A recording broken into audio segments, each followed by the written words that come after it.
going on, everybody? So, I was driving my turd pathfinder right here home it was late afternoon, and I noticed all these lights in the dash started coming on. It was the ABS light, was the main one. It come on, and I said, wow, maybe I got an ABS code, and I kept riding. And then the radio cut out. Just the music just went away. And I said, oh, that's not good. Something's bigger going on here. And then I kept right on riding. And I cut the AC off because I suspected that I was losing voltage somewhere. And I went on home, and I pulled up in the driveway. I left the truck running. I turned the headlights on, and they were super dim. And right then I knew I had a charging issue. Today, I'm gonna go over testing your alternator and making sure the alternator itself is bad. And I'm gonna tell you, this alternator is pretty sus because it appears to be an original alternator, and this truck has 307,000 miles on it. And also, if you go back and look, I just installed these electric cooling fans here.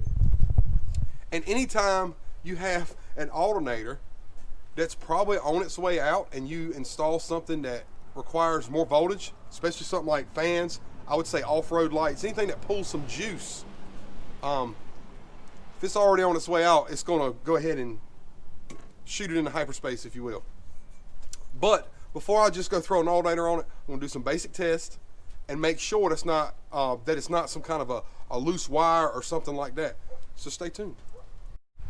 Also, when I get that squared away, I'm gonna go in and finish the rest of the wiring for the electric fan setup, and I'm gonna walk you through adding a circuit properly to your vehicle. Whether it be electric cooling fans or some kind of stereo equipment or auxiliary lights, whatever you put on there, I'm gonna show you. So watch to the end when we get to that point. So first things first, you want to get you a meter.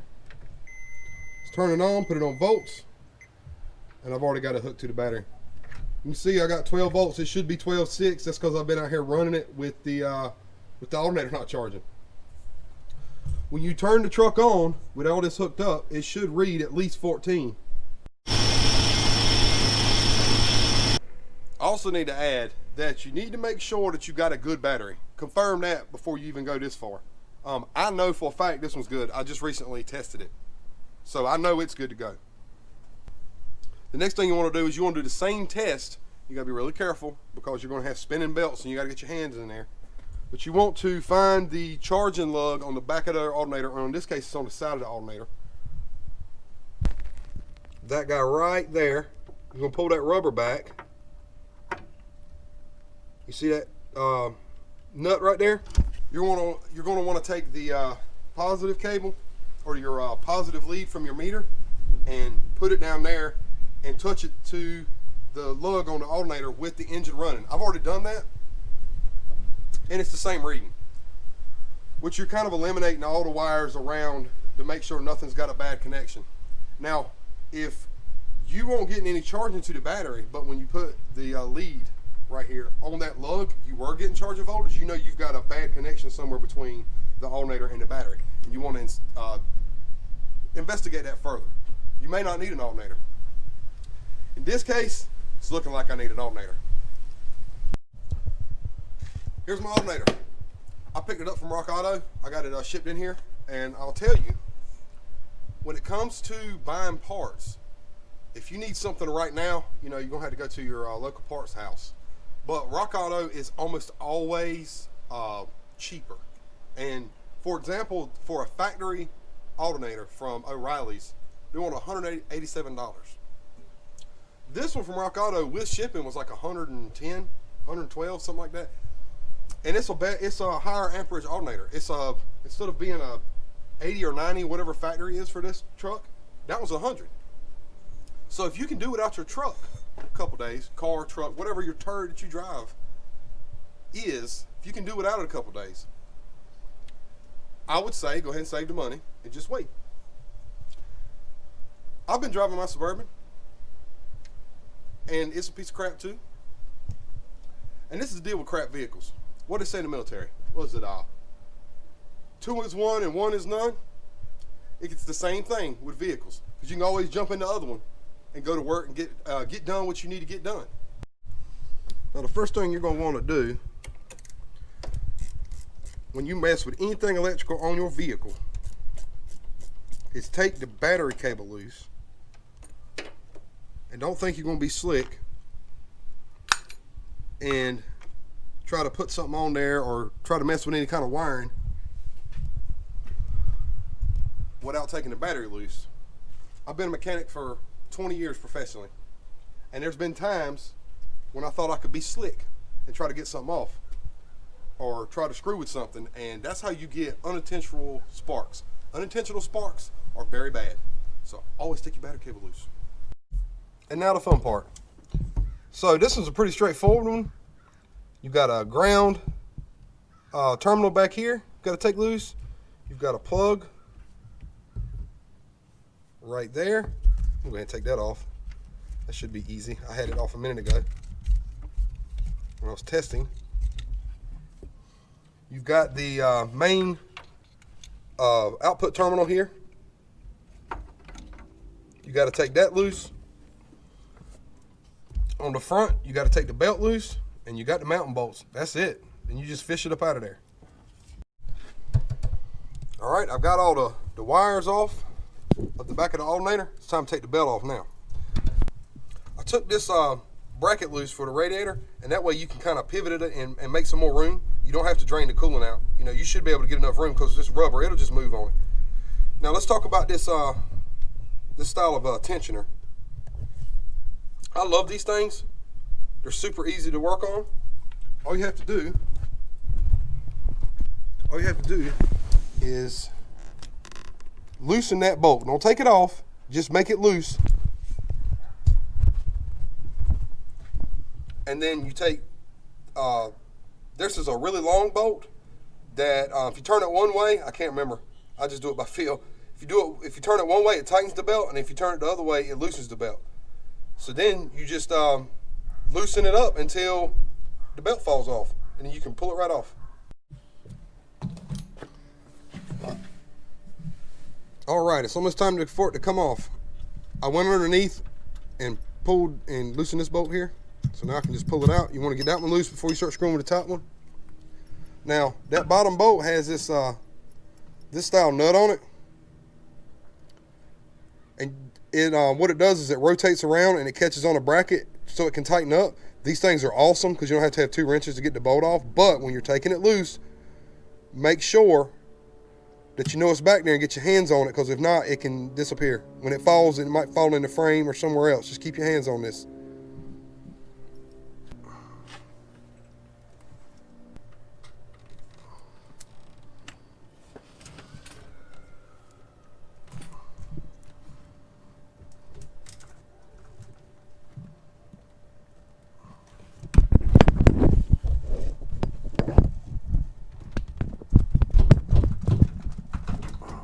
Yay!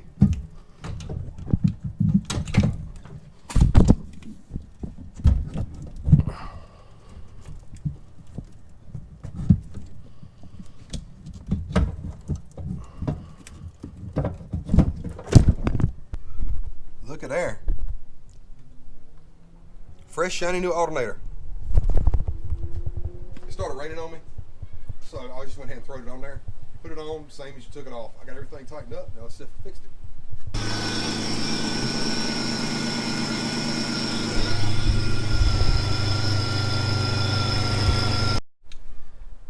Now that I got this thing charging and doing what it's supposed to be doing as far as the alternator is concerned, it's time to tidy up some other stuff. For example, when I installed this fan, I didn't hook it up to where the fan comes on when you turn the air conditioning on. I'm about to solve that right now. All right, you got 2 wires going to the AC compressor. One of them is this yellow with a blue tracer, and then you've got a black with a white tracer. I screwed up and tried to use this one first. Don't do that. If you're trying to get a source from the AC compressor, the hot wire for the AC compressor is the black with a white tracer that has a pink dot on it. Oh, I stripped the pink dot off. Yeah, it's this one. There's 2 or 3 black with white tracers in here. Find the one with the pink dot on it, because that is the one that is right there. I don't know if you can see the pink dot. This one had a pink dot on it, and I stripped it off with the strippers. All right, everybody, I'm back. Got ran off by the weather, and it gets dark early, and family stuff, and work, and all that stuff. But I'm back. I'm gonna continue wiring this stuff up. Check it out. This is what I got. I used this heat shrink butt connector. Get out of the way. This heat shrink butt connector, and spliced it right in to that wire and shrunk everything down. Some people will tell you, if you're going to splice a wire into another wire, such as I did there, to use one of these things. Some people call these Scotch locks. I've heard them called splice connectors. These things are garbage. They do nothing but cause headaches. The way to do it, I found in all my years of doing this crap, is just how I did it right here. Now I'm gonna get some loom on it and get everything taped up and wrapped up and looking as close to factory as I can.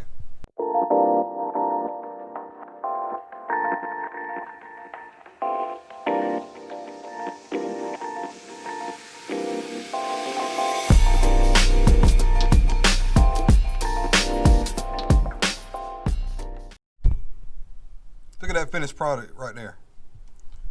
Besides the fact that that tape is shiny, the untrained eye would never know that this harness has ever been in.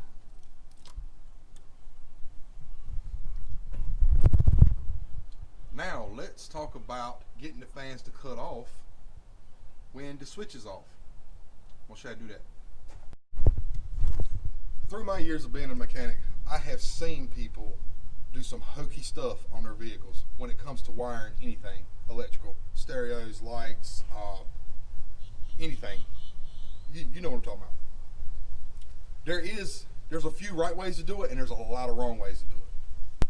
I recommend anything you put on your vehicle that draws any current, that's an add-on, you want to use a relay.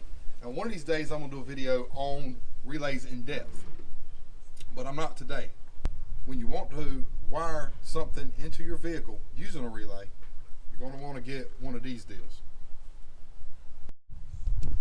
Let's take a look at it. You see it's got the pins right here where it can go in the fuse box, and then you have 2 other fuse holes. And one of those fuse holes is going to be a power out to whatever accessory you're trying to run. In this case, we're going to run that relay right there. But before I get into all that, I got to take this yellow wire here, and I got to hook into this ignition hot wire for the fan relay, and I got to run it all the way over and into the cab. That way I can source some ignition hot power from the fuse box. Let's take a second to look how I run this in the cab. You see it right there? Now what I usually do is I find one of those big rubber isolators that go through the firewall, and I take a pick like this one, and I make a real tiny hole alongside, and try not to skin the wires that are in that loom. And you want your hole to be smaller than the wire that goes through, so that way you can force that wire through, and then that rubber will shrink back around it. It should be still watertight, and it'll also keep anything from rubbing, so you won't start blowing fuses. If you run it around the outside, it can rub on the metal that the firewall, and you're going to have yourself some trouble later, and you're going to be blowing fuses all the time. Look at there. Finished product. And it goes all the way back and into the firewall. Now that we're done under the hood, it's time for the fun part. Well, I got my wire run all the way to the fuse box here. Now I need to find a fuse or a circuit that is only has power when the ignition is on. If you look on this fuse diagram, it's the seat heater circuit. I don't have heated seats in this truck, so I think that's going to be a good one to source off of. If you do have heated seats, it's okay. You can still use one of those add a circuit things, and it'll work fine. All right, let's check and verify and make sure that's This circuit's an ignition hot only. So I have no voltage now. Let's turn the switch on. Oh, I got voltage now. All right. Here's the magic. This is this thing out of the box. So the one closest to the pins that go in the fuse box, that's going to be whatever your existing fuse is. So in this case, it was a 10 amp. So we're going to stick that in there. And then because relays they only pull about, it's less than half an amp. We're going to put this nice 3 in here. And that's going to be fused power to the fan relay. Well, these things is tight. There it goes. And that's what it's going to look like. And it's going to install. It really doesn't matter. We can do it like this.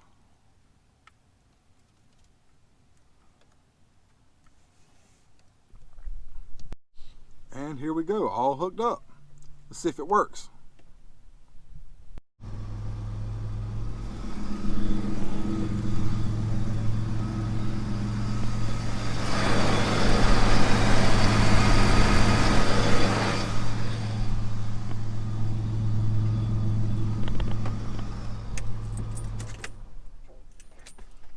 Now the fan's cut off. Sweet.